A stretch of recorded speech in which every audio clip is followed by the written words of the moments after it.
ಅವನನ್ನು ಏನು ಮಾಡಬೇಕಂದ್ರೆ ಅಲ್ಲಿ ಅದೇ ಸ್ಥಳಕ್ಕೆ ತಂದು ಅವನನ್ನು ಎನ್ಕೌಂಟರ್ ಮಾಡಿ ಒಂದು ವಾರದೊಳಗೆ ಮುಗಿಸಿದರೆ ತಂದೆ ತಾಯಿಗಳು ಬೇಕಾದದ್ದು ತಂದುಕೊಟ್ಟು ಅವರಿಗೆ ಕಷ್ಟ ಸುಖ ಯಾವುದರದ್ದು ಮಾಹಿತಿ ಇಲ್ಲ, ತನಗೆ ಬೇಕು ಅಂತ ಅನಿಸಿದಾಗ ಅದು ಬೇಕೇ ಅಂತ ಅನ್ನುವ ಹಠ. ಇತರ ಜಿಲ್ಲೆಯಲ್ಲಿ ಇಂಥ ಘಟನೆಗಳನ್ನು ನೋಡುವಾಗ ಭಾಳ ಬೇಸರ ಆಗುತ್ತೆ. ಇಲ್ಲಿ ನಮ್ಮ ಕಾನೂನು ಏನಿದೆ ವ್ಯವಸ್ಥೆ ಇದೆ ಅದನ್ನು ನಾನು ಹೇಳೋದಾದರೆ ಆ್ಯಸ್ ಆ್ಯನ್ ಅಡ್ವೊಕೇಟ್ ಚೇಂಜ್ ಮಾಡಬೇಕು.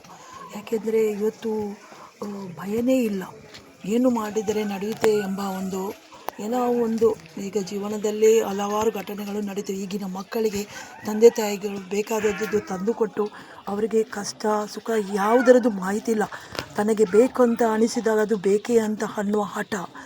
ಬೇಡ ಅಂದ ಕೂಡಲೇ ಅದನ್ನು ಹೇಗೆ ಮುಗಿಸಿಬಿಡುವುದೆಂಬ ಅದೇ ಎರಡು ವಿಚಾರ ಬಿಟ್ಟರೆ ಇವರು ಇಷ್ಟು ಶಿಕ್ಷಿತರಾಗಿ, ಮೊದಲಿನವ್ರಿಗೆ ಶಿಕ್ಷಣ ಇರಲಿಲ್ಲ ಆದರೆ ತಿಳುವಳಿಕೆ ಇತ್ತು, ಈಗಿನವರಿಗೆ ಶಿಕ್ಷಣವಿದ್ದು ಅವರಿಗೆ ತಿಳುವಳಿಕೆ ಇಲ್ಲ. ಅಂಥ ವ್ಯವಸ್ಥೆಯಲ್ಲಿ ನಾವು ಇವತ್ತು ಇದ್ದೇವೆ. ಅವನನ್ನು ಏನು ಮಾಡಬೇಕಂದ್ರೆ ಅಲ್ಲಿ ಅದೇ ಸ್ಥಳಕ್ಕೆ ತಂದು ಅವನನ್ನು ಎನ್ಕೌಂಟರ್ ಮಾಡಿ ಒಂದು ವಾರದೊಳಗೆ ಮುಗಿಸಿದರೆ ಇದಕ್ಕೆ ಏನು ಇನ್ನು ಯಾರು ಮಾಡಲಿಕ್ಕೆ ಇಂಥ ಕೃತ್ಯ ಮುಂದಾಗ್ತಾರೋ ಅವರಿಗೊಂದು ಪಾಠ ಕಲಿಸಿದಂತಾಗ್ತದೆ. ಸೊ ನಾನು ಹೇಳೋದು, ಯಾವುದೇ ಐ ವಿಟ್ನೆಸ್ ಅದು ಇದು ಯಾವುದೇ ಇಲ್ಲದೆ ಆದಷ್ಟು ಶೀಘ್ರವಾಗಿ ಈ ಕೊಲೆಗೆ ಅವನು ಎನ್ಕೌಂಟರ್ ಮಾಡಬೇಕು. ಅವನೇನು ನಿನ್ನೆ ಸುಸೈಡ್ ಮಾಡಿದ್ದಾನೆ ಅದನ್ನು ನಾವು ನಂಬೋದಿಲ್ಲ.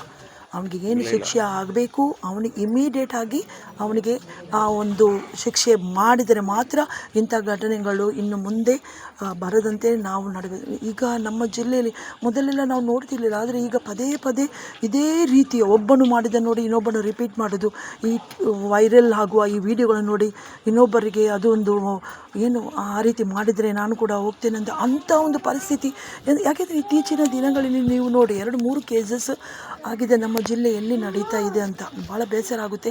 ದಯವಿಟ್ಟು ನಾನು ಹೆಣ್ಣು ಮಕ್ಕಳಲ್ಲಿ ನಾನು ಆ್ಯಸ್ ಅ ಮದರ್ ನಾನು ಏನು ಹೇಳುವುದಂದರೆ, ನಿಮಗೆ ಯಾವುದೇ ಇಂಥ ಸಂಶಯ ಇದ್ದಾಗ, ಯಾವುದೇ ಪ್ರೀತಿಯ ವಿಚಾರ ಬಂದಾಗ ಮನೆಯಲ್ಲಿ ಡಿಸ್ಕಸ್ ಮಾಡಬೇಕು. ನೀವು ನಿಮ್ಮ ಫ್ರೆಂಡ್ಸ್ನೊಟ್ಟಿಗೆ ನಿಮ್ಮೊಟ್ಟಿಗೆ ಯಾರು ಕ್ಲೋಸ್ ಇದೆ ಅವರೊಟ್ಟಿಗೆ ಹೇಳ್ಬೇಕು. ನೀವು ಇಂಥ ನಿಮಗೆ ಹೆದರಿಕೆ ಇದ್ದರೆ ನೀವು ಮುಚ್ಚುಮರೆ ಇಲ್ಲದೆ ಮಾಡಿದರೆ ಮಾತ್ರ ಇಂಥದಕ್ಕೆ ಸೊಲ್ಯೂಷನ್ ತರ್ಬೋದು. ಅದೇ ರೀತಿ ಗಂಡು ಮಕ್ಕಳು ಕೂಡ ನೋಡಿ, ನೀವು ಏನಾದರೂ ನಿಮಗೆ ಇಂಥ ಏನಾದರೂ ತೊಂದರೆ ಆದಾಗ ಬೇರೆಯವರೊಟ್ಟಿಗೆ ಶೇರ್ ಮಾಡಿ, ಪರಿಹಾರ ಇದೆ ಒಂದೇ. ದಯವಿಟ್ಟು ಈಗಿನ ಗಂಡು ಮಕ್ಕಳು ಹೆಣ್ಮಕ್ಕಳು ದಯವಿಟ್ಟು ನೀವು ಶಿಕ್ಷಣ ಪಡಿತೀರಾ ಅದರ ಪ್ರಕಾರ ನೀವು ಹೋಗಿ, ಏನೂ ಸಂಕುಚಿತ ಒಳಗಾಗದೆ ಸ್ಟ್ರಾಂಗ್ ಆಗಿ ನೀವು ಲೈಫನ್ನು ಲೀಡ್ ಮಾಡಬೇಕು. ನಿಮ್ಮ ಏನು ಜೀವನದ ಗುರಿ ಉಂಟು ಅದನ್ನು ಸಾಧಿಸಲಿಕ್ಕೆ ನೀವು ಪ್ರಯತ್ನಿಸಬೇಕಂತ ಈ ಸಂದರ್ಭದಲ್ಲಿ ಕಳಕಳಿ ವಿನಂತಿಸು. ಅವರ ಕುಟುಂಬಸ್ಥರು ತಂದೆ ತಾಯಿಯವರ ದುಃಖ ನೋಡಿ ಬಹಳ ಬೇಸರ ಆಗ್ತಾ ಇದೆ. ಅವರ ಮನೆಯ ಮುಂದೆನೇ ನಾವಿಲ್ಲಿ ಇದ್ದೇವೆ. ಅವರು ಶೀಘ್ರದಲ್ಲಿ ಆ ಹುಡುಗನಿಗೆ ಇಂಥ ಶಿಕ್ಷೆ ಆದರೆ ಖಂಡಿತವಾಗಿಯೂ ನಮ್ಮ ಸಮಾಜಕ್ಕೆ ಪಾಠ ಆಗ್ತದೆ ಎಲ್ಲಿಗೆ ನಾನು ಬಯಸ್ತೇನೆ.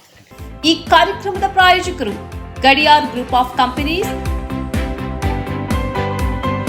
Specialised in piling and shoring, engineering consultancy, fire fighting, steel structures, real estate.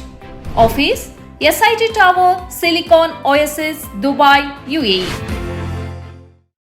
ಸ್ನೇಹಿತರೆ, ನಿಮ್ಮ ಅದ್ಭುತ ಬೆಂಬಲದಿಂದ ಸನ್ಮಾರ್ಗ ನ್ಯೂಸ್ ಚಾನೆಲ್ ಈಗ 2 ಲಕ್ಷ ಸಬ್ಸ್ಕ್ರೈಬರ್ಗಳನ್ನು ದಾಟಿದೆ. ಇದು ನಮ್ಮ ಯಶಸ್ಸಲ್ಲ, ಇದು ನಿಮ್ಮ ಯಶಸ್ಸು. ನಮ್ಮ ಮುಂದಿನ ಗುರಿ 4 ಲಕ್ಷ. ಇದು ಕಷ್ಟವಲ್ಲ, ನೀವು ಮಾಡಬೇಕಾದದ್ದು ಸಿಂಪಲ್. ನೀವು ಸನ್ಮಾರ್ಗ ನ್ಯೂಸ್ ಚಾನೆಲ್ ವಿಡಿಯೋವನ್ನ ನಿಮ್ಮ ಸ್ನೇಹಿತರಿಗೆ, ಕುಟುಂಬದವರೊಂದಿಗೆ ಹಂಚಿಕೊಳ್ಳಿ ಮತ್ತು ಅವರಲ್ಲೂ ಸಬ್ಸ್ಕ್ರೈಬ್ ಮಾಡಲು ಹೇಳಿ. ನೀವು ಶಕ್ತಿಯನ್ನು ಕೊಡಿ, ನಾವು ನಿಖರ ಸುದ್ದಿ ಕೊಡ್ತೇವೆ. ಧನ್ಯವಾದಗಳು.